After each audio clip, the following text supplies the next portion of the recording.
jo tenia clar que l'endemà, no sé si va ser al cap de 2 dies, es suspendria, s'impugnaria per part del govern, perquè la suspensió és automàtica.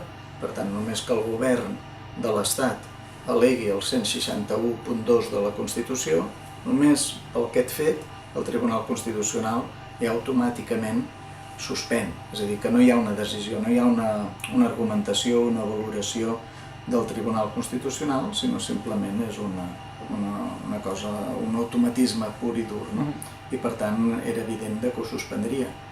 El que esperava és que quan li van demanar que aixequés aquesta suspensió, que raonés una mica, i en realitat va fer una fonamentació jurídica de 2 ratlles.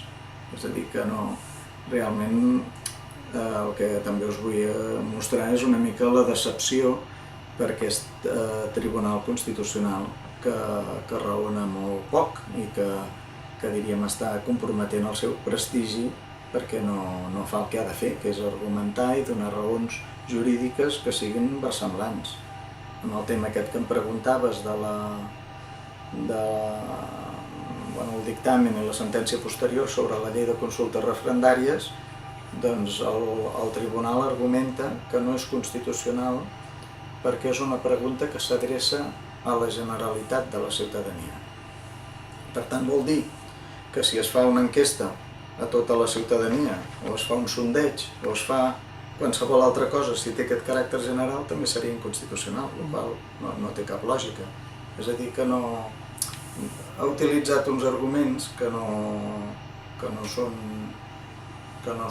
diríem, raonaments justificats des del punt de vista jurídic. Se va respectar plenament l'imperi de la llei. El que no podem és, la pancarta no pot estar per damunt de la política del dia a dia. En aquest cas se va fer el que tu dius, molt de rebombori, se va voler que en aquell acte n'hi hagués una àurea de misticisme o de romanticisme més que de misticisme, a l'estil dels nacionalismes del segle XIX. Cadascú sap quina és la seva posició i què és el que fa. Jo crec que en aquell moment Artur Mas se va equivocar.